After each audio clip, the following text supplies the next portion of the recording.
Hello दोस्तों, Omkar institution में आपका स्वागत है। और आज मैं आपके लिए लेकर आया हूँ दोस्तों एमपीपीएससी प्रीलिम्स की इकाई 10।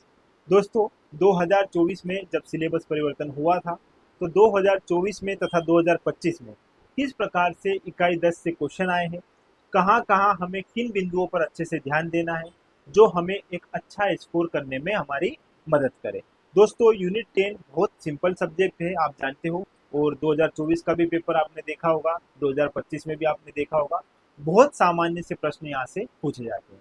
तो एमपीपीएससी प्रीलिम्स में अब आप देख ही रहे दोस्तों, प्रीलिम्स का यदि आप 24-25 का भी यदि कट ऑफ देखो तो आपको 80, अगर जनरल की मैं बात करूं, ओबीसी की भी मैं बात करूं तो आपको 77 78 इतना तो आपको स्कोर करना पड़ रहा है। ठीक है।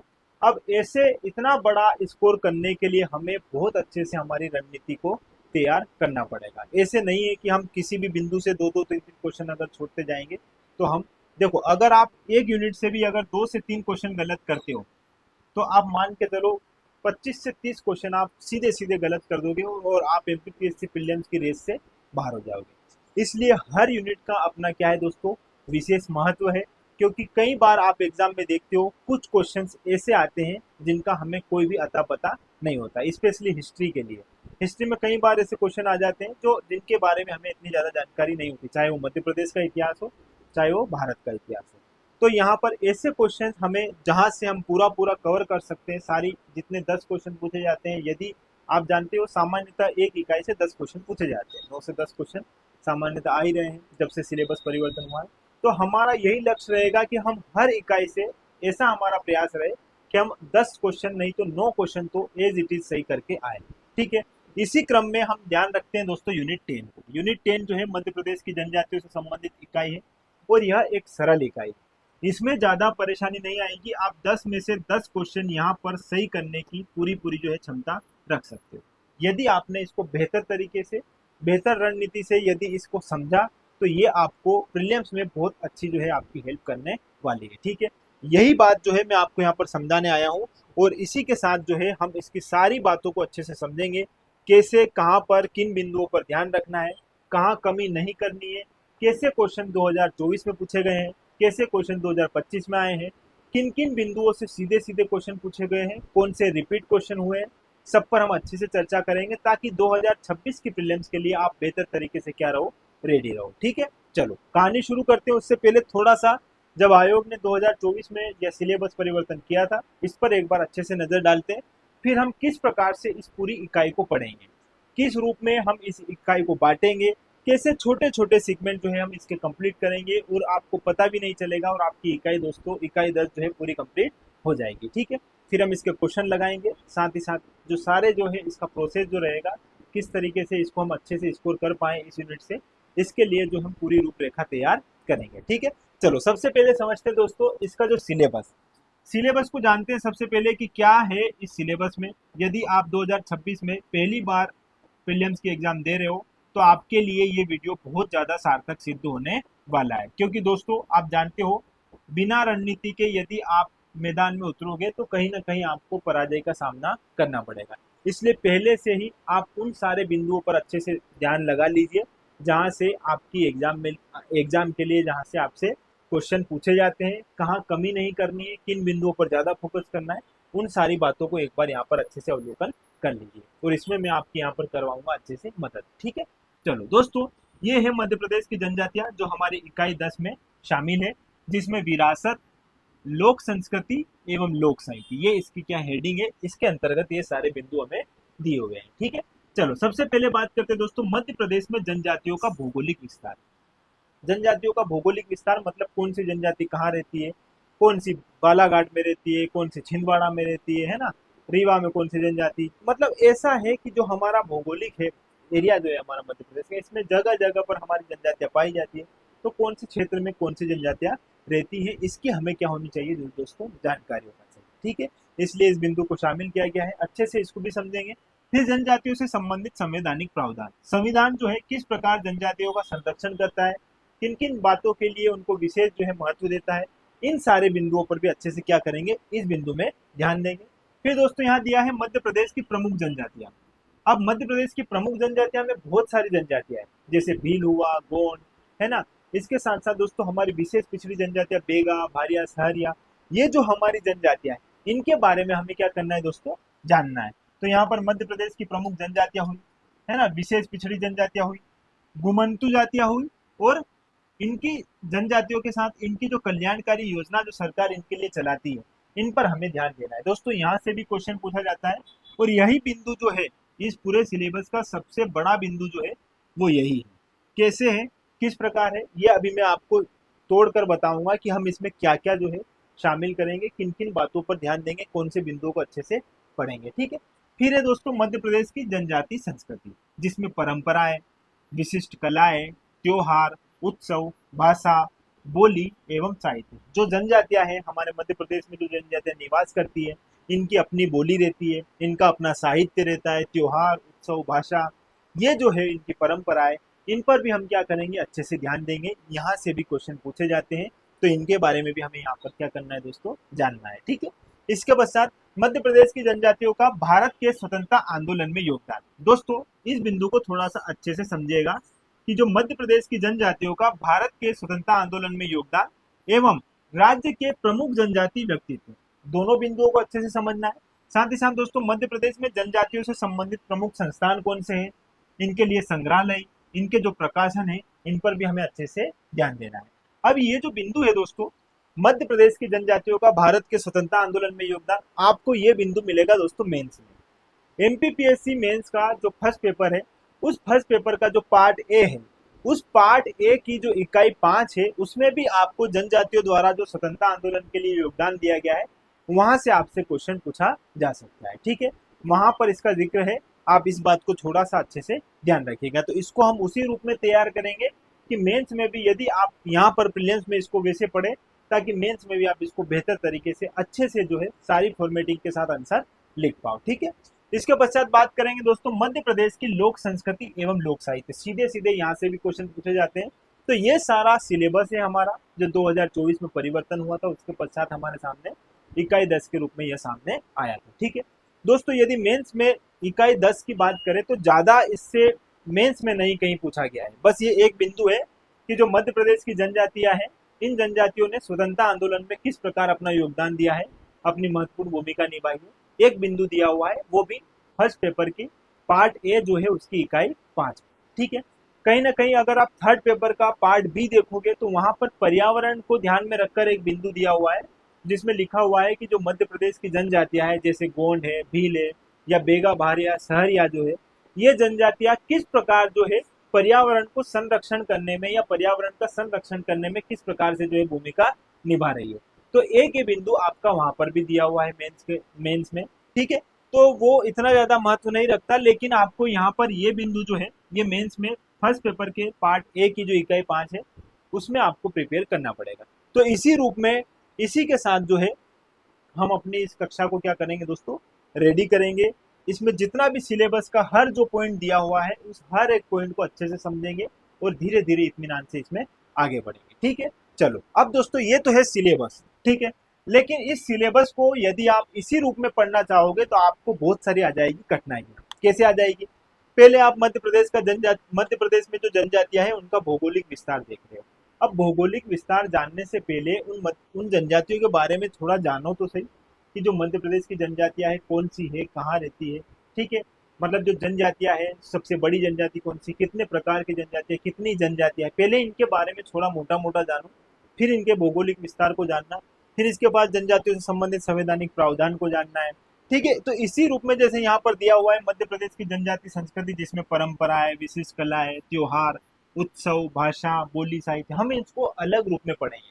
दोस्तों मेरा एकमात्र उद्देश्य यही है, जिसमें हम इस पूरी इकाई को वैसे पढ़ेंगे जैसे हमारे लिए बिल्कुल ऐसा लगे हमें बहुत आसान।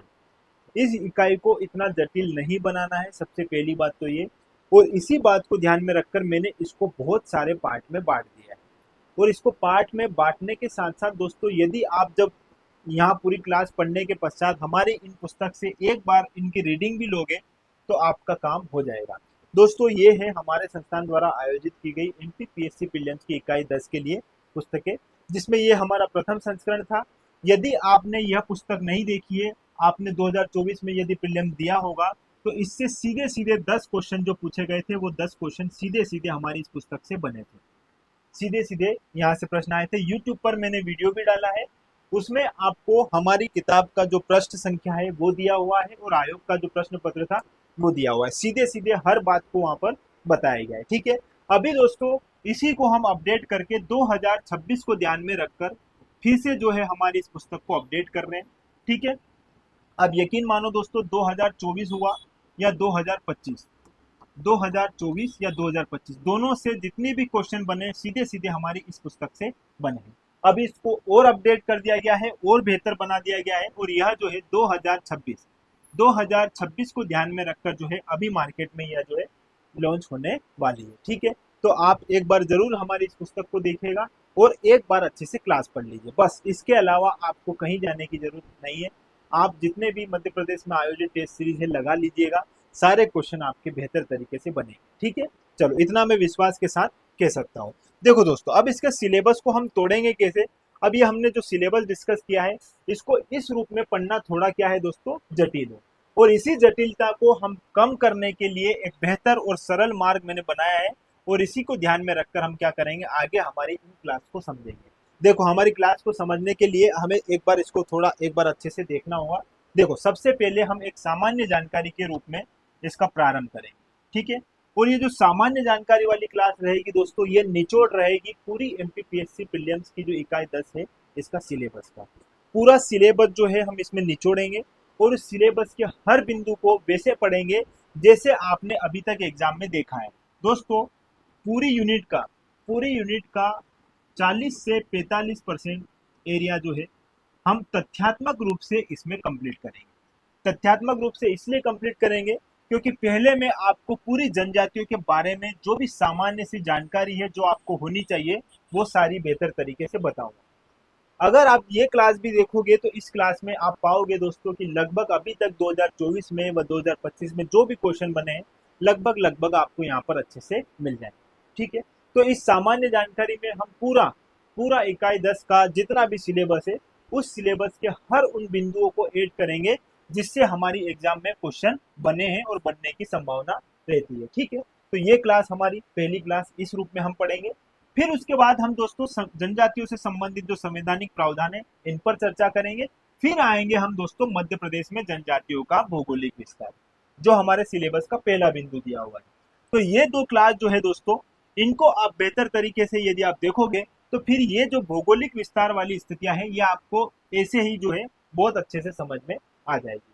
ठीक है, तो ये है हमारी क्लास। फिर हमारी अगली क्लास होगी जिसमें हम समझेंगे दोस्तों मध्य प्रदेश की प्रमुख जनजातियां। अब सिलेबस में केवल इतना दिया है कि मध्य प्रदेश की प्रमुख जनजातियां, लेकिन इन जनजातियों में हम क्या क्या पढ़ेंगे दोस्तों, हम इसमें भील जनजाति को बेहतर तरीके से पढ़ेंगे। गोंड हुई, कोल, कोरकू, ये चार जो है ये प्रमुख जनजातियां है। ठीक है, इसके अलावा दोस्तों अगरिया, भिलाला, उरांव, खेरवार, पनीका, कोरबा, मुड़िया, बिंजवार, प्रधान, कंवार, धनवार, सोर, मवासी, मांझी और पाओ, ये प्रमुख जनजातियां जो है इनको भी हम यहाँ पर बेहतर तरीके से समझेंगे। ठीक है, इसके पश्चात दोस्तों और भी बची है आंध्र, बिहार, बिरहोर, कोलम, कोरबा, हल्बा और संतिया। ये प्रमुख जनजातियां जो है हमारे मध्य प्रदेश में निवास करती है।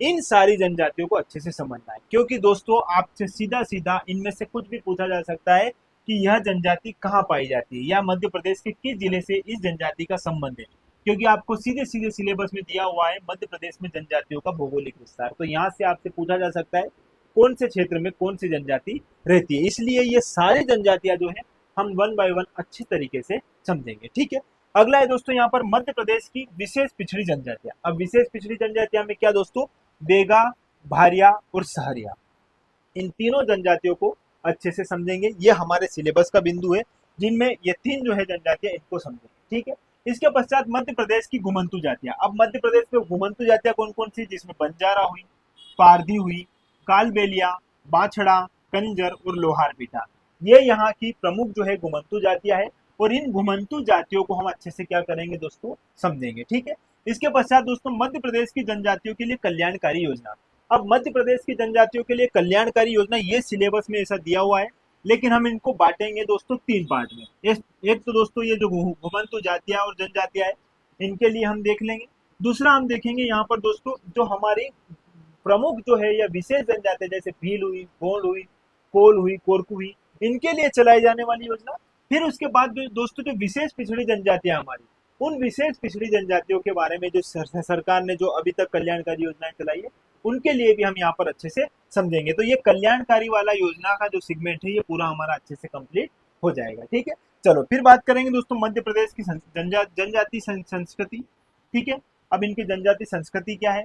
मध्य प्रदेश की जनजातियों की शिल्प कलाएं, यहाँ से भी क्वेश्चन आता है।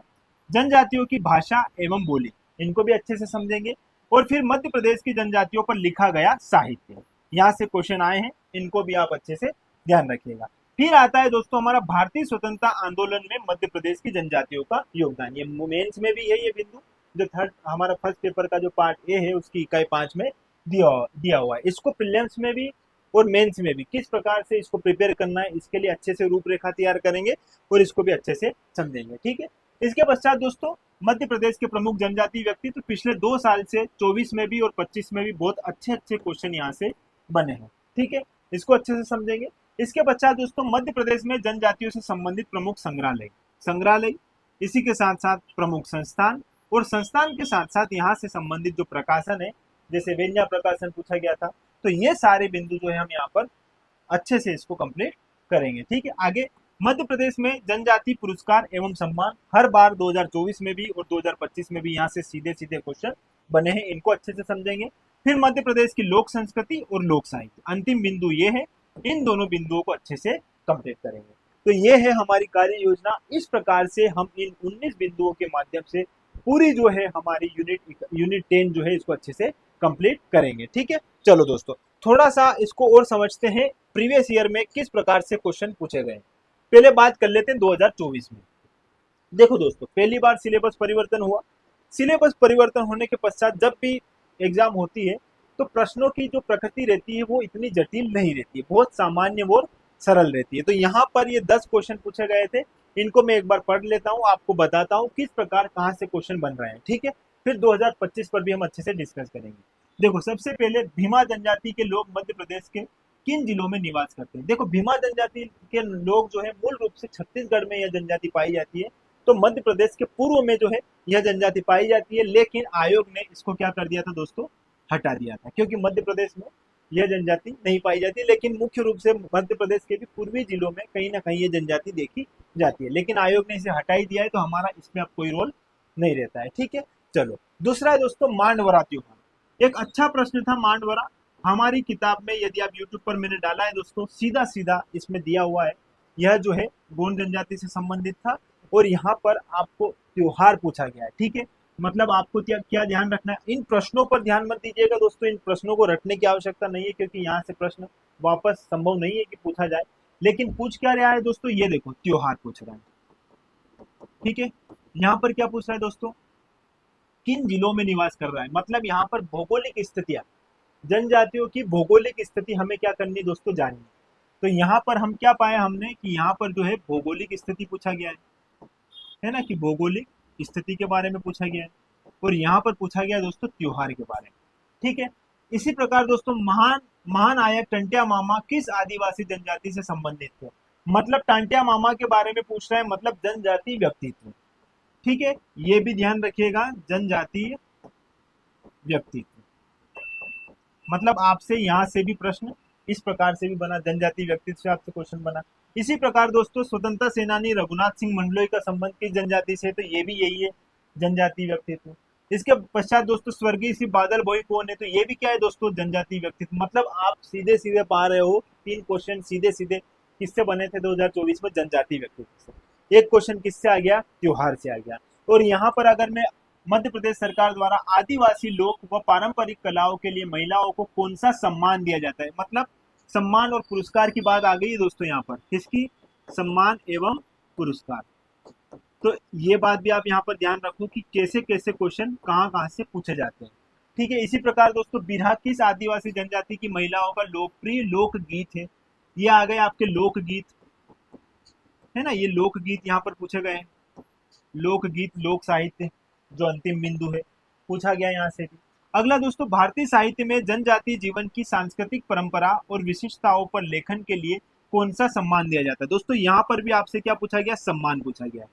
ठीक है, ये भी यहाँ से सम्मान पूछा गया है। फिर मध्य प्रदेश में आदिवासियों के लिए स्वरोजगार योजना किस नाम से चल रही है? अब यहाँ पर पूछी गई है दोस्तों योजना, मतलब जनजातियों के लिए जो चलाई जाने वाली कल्याणकारी योजना है, ये भी आपसे यहाँ से इससे भी क्वेश्चन बना था। ठीक है, जनजाति कार्य विभाग प्रकाशन, ये प्रकाशन विन्या प्रकाशन की बात कर रहा है दोस्तों, तो ये यहाँ पर प्रकाशन भी पूछा गया है। तो मेरा ये सब कहने का तात्पर्य ये है दोस्तों कि आपसे देखो, जनजाति व्यक्तित्व महत्वपूर्ण बिंदु रहा 2024 में, आपने देखा होगा 2025 में भी यहाँ से क्वेश्चन आए, जनजाति व्यक्तित्व हुआ। इसके साथ साथ दोस्तों आप यहाँ पर पा रहे हो सम्मान एवं पुरस्कार। तो ये बिंदु ऐसे हैं दोस्तों जहां से सीधे सीधे 25 में भी क्वेश्चन बने हैं, 24 में भी क्वेश्चन बने हैं। फिर उसने त्योहार पूछे और यहाँ पर सम्मान पूछ लिए, कुछ योजनाएं और लोकगीत, छोटे छोटे बिंदु हैं, बहुत सरल सरल बिंदु है। बस इन्हीं बिंदुओं को क्या करना है, फिर से जो है आपको एक नए रूप में याद रखना है। ठीक है, बाकी इनके आंसर, मंडवारा जो है ये जो है दोस्तों गोंड जनजाति से, टाटिया मामा जो है भील जनजाति से संबंधित है। ठीक है, भिलाला जनजाति से रघुनाथ सिंह जी मंडलोई का संबंध है ना। बादल भोई जी क्या है दोस्तों, ये एक स्वतंत्रता सेनानी। ये सारी बातें तो आपने देख ली होगी। ठीक है, तो ये आपको क्या करना है दोस्तों, याद रखना है, चीजों को कैसे समझना है, आप कैसे पढ़ना है, किस प्रकार से पढ़ना है, इसके लिए आप क्या हो, अभी से प्रिपेयर हो जाओ कि यूनिट 10 के लिए किन बिंदुओं पर ज्यादा बेहतर तरीके से हमें ध्यान देना है। ठीक है, चलो अब वर्ष 2025 में जो पूछे गए प्रश्न, इन पर भी एक बार चर्चा कर लेते हैं। ठीक है, जैसे सबसे पहले यहाँ पर पूछा गया दोस्तों, भारतीय संविधान के किस अनुच्छेद के अंतर्गत राष्ट्रपति राज्य विशेष के लिए अनुसूचित जनजाति समुदायों के लिए लोक अधिसूचना जारी करता है? अब ये यहाँ पर थोड़ा संवैधानिक बातें पूछ ली दोस्तों, तो जो संवैधानिक प्रावधान किए गए हैं इन पर हमें क्या करना है दोस्तों, यहाँ पर ध्यान रखना है। किससे ये क्वेश्चन पूछा गया, किससे दोस्तों? संवैधानिक प्रावधान से। ठीक है, इसी प्रकार दोस्तों अगला क्वेश्चन आप देखोगे तो इसमें आपसे पूछा गया है कि जो ICMR है, यह राष्ट्रीय जनजाति स्वास्थ्य अनुसंधान संस्थान मध्य प्रदेश के किस शहर में स्थापित है? अब यहाँ पर संस्थान पूछ लिया। ठीक है, ये क्या पूछ लिया दोस्तों, यहाँ पर संस्थान पूछ लिया। इस बार प्रकृति में आप देख रहे हो दोस्तों, धीरे धीरे क्वेश्चन का लेवल क्या है, अच्छा होता जा रहा है। ठीक है, पहली बार बहुत सामान्य थे, इस बार थोड़ा 2025 में थोड़ी सी जटिलता थी, है ना। जनजाति वर्ग के विद्यार्थियों को शंकर शाह और रानी दुर्गावती पुरस्कार दिए जाने का उद्देश्य क्या है? अब यहाँ पर क्या पूछ लिया गया दोस्तों, पुरस्कार पूछ लिया गया, है ना। ये आपके पिछले बार भी पुरस्कार आए थे, इस बार भी आपसे पुरस्कार पूछा गया। इसका राइट आंसर तो ये था कि 10वीं और 12वीं कक्षा की परीक्षाओं में मेधावी स्थान पाने वाले विद्यार्थियों को प्रोत्साहित करने हेतु यह जो है इस पुरस्कार का क्या है दोस्तों, उद्देश्य। तो यहाँ पर पुरस्कार पूछे गए। इसी तरह आपसे पूछा गया दोस्तों आहार अनुदान योजना। अब यह योजना जो है पिछली बार भी क्या है पूछी गई थी, इस बार भी योजना पूछी गई। पिछली बार भी पुरस्कार आए थे, इस बार भी पुरस्कार आए हैं। अब मध्य प्रदेश में वर्ष 2023-24 में कुल कितनी वृहद एवं मध्यम एकीकृत जनजाति विकास परियोजनाएं पूछी गई? अब ये योजनाओं से संबंधित है ना। तो यहाँ पर दोस्तों मेरा ये कहना है कि आप हर बार पा रहे हो, जो चीजें 2024 में पूछी गई थी उन्हीं से मिलती जुलती 2025 में भी आप यहाँ पर क्वेश्चन देख रहे हो। ठीक है, इसी आधार पर अगला क्वेश्चन यहाँ पर देखते हैं दोस्तों, भारतीय संविधान के किस अनुच्छेद में अनुसूचित जनजातियों के लिए राज्य की विधानसभा में सीटों का आरक्षण का प्रावधान किया गया? अब यहाँ पर क्या पूछा गया दोस्तों, फिर से संवैधानिक प्रावधान। ठीक है, यहाँ पर भी आप किस प्रकार का क्वेश्चन देख रहे हो, संवैधानिक प्रावधान की जनजातियों के लिए किस प्रकार से संवैधानिक प्रावधान किए गए हैं। ठीक है, ये 32 इसका आंसर है, 332। तो ये बात आप यहाँ पर ध्यान रखिएगा। ठीक है, आगे दोस्तों जनजातियों पर लिखी पुस्तकों की सूची 1 तो सूची 2 से सम्मिलित कीजिए। मतलब इसमें पुस्तकों के बारे में दिया हुआ है और उनके लेखक के बारे में दिया गया है। ये एक सामान्य प्रश्न है, नॉर्मल प्रश्न है, इसका आंसर भी आपको पता ही होगा। जैसे यहाँ पर the tribes and cost of the central province of India, तो इसका आंसर क्या हो जाएगा दोस्तों, RV रसेल और RB हीरालाल। ठीक है, इसी प्रकार tribes development in Madhya Pradesh a planning perspective, तो इसका आंसर है दोस्तों ये अजीत राय जागा। ठीक है, द भील स्टडी हम सबको पता है दोस्तों, ये TB नायक ने लिखी है। और द बेगा जो है ये जो है वेरे रेलिन द्वारा लिखी गई एक पुस्तक है। तो इस प्रकार से तो ये प्रश्न तो आप बना ही लोगे, ये सामान्य से प्रश्न है, तो इनको भी हमें अच्छे से ध्यान रखना है। ठीक है, फिर एक बहुत सरल प्रश्न पूछा गया था कि निम्नलिखित में से कौन मध्य प्रदेश के विशेष रूप से कमजोर जनजाति समूहों के अंतर्गत नहीं है? तो क्या दोस्तों, असुर नहीं है, बेगा, भारिया, सहरिया जो है हमारी क्या है विशेष पिछड़ी जनजातियों में से एक है। सीधा सीधा क्वेश्चन यहाँ पर पूछा गया है। फिर छिंदवाड़ा जिले के पातालकोट क्षेत्र में कौन सी जनजाति निवास करती है? तो यहाँ पर जैसे भारिया करती है, लेकिन ये क्या आ गया दोस्तों, भौगोलिक स्थिति आ गई, किस क्षेत्र में कौन सी जनजाति निवास करते। तो यहाँ पर भी भौगोलिक तरीके से क्वेश्चन पूछा गया है कि किस प्रकार से कौन सी जनजाति कहाँ पाई जाती है। इसी प्रकार दिवस के रूप में पूछा गया है, जनजाति गौरव दिवस जो है किस जनजाति नायक के जन्म दिवस के अवसर पर मनाया जाता है। ठीक है, तो ये बात भी आपको क्या दोस्तों याद रखना, दिवस वगैरह भी आपसे पूछे जा सकते हैं। आगे मध्य प्रदेश सरकार ने रानी दुर्गावती की 500वीं जयंती मनाने के लिए नई पहल की जो है शुरुआत की, निम्नलिखित में से कौन सी। तो ये यहाँ पर जो है क्वेश्चन आपको करेंट से संबंधित पूछा गया है, जो ये बिंदु इसका सही है बी वाला, रानी दुर्गावती अन्न प्रोत्साहन योजना और जबलपुर में रानी दुर्गावती स्मारक और इसका उद्यान का जो है निर्माण किया गया। तो ये इस प्रकार से क्वेश्चन जो है आपके सामने आ सकते हैं दोस्तों। तो हमने ये पाया है, एक तो योजना है, फिर हमारे पुरस्कार हो गए, भौगोलिक स्थितियां हो गई और जनजातीय व्यक्तित्व हो गए। तो मोटा मोटा 5-6 बिंदु जो है यहाँ से अभी तक प्रश्न बने। लेकिन हमारी क्या तैयारी रहेगी दोस्तों कि हम किसी भी प्रकार से हमसे यदि प्रश्न पूछे तो हमारा आंसर सही बने। इसी बात को ध्यान में रखकर हम इस पूरे सिलेबस को बेहतर तरीके से कंप्लीट करेंगे, जिसमें दोस्तों हमारे सारे आयाम अच्छे से क्या हो जाए, कंप्लीट हो जाए। ठीक है, तो ये है आज की कहानी दोस्तों। और कल से जो है मैं आपको हमारी यूनिट 10 को जो है हम प्रारंभ करेंगे, जिसमें हमारी पहली कक्षा रहेगी, जिसमें हम देखेंगे दोस्तों क्या, सामान्य जानकारी, जनजातियों की सामान्य जानकारी। और इस सामान्य जानकारी में हम पूरा सिलेबस जो है हमारा, जो आयोग ने जारी किया है, उस पूरे सिलेबस को बेहतर तरीके से उसके सारे आयाम को जो है हम सामान्य जानकारी के रूप में समझेंगे। इससे क्या होगा दोस्तों, आप पाओगे कि जो 2024 में, जो 2025 में जितने भी क्वेश्चन आए वो सामान्य जानकारी से जुड़े हुए ही होंगे। और संभावित जो प्रश्न रहेंगे आने वाली एग्जाम में, जो हमसे प्रश्न पूछे जा सकते हैं, वो भी उस सामान्य जानकारी की कक्षा में हम पहले से ही डिस्कस करेंगे। फिर उसके बाद हम इन सब जनजातियों के बारे में जानेंगे और हम जनजातियों के बारे में बहुत अच्छे से इसके सारे आयाम को समझेंगे।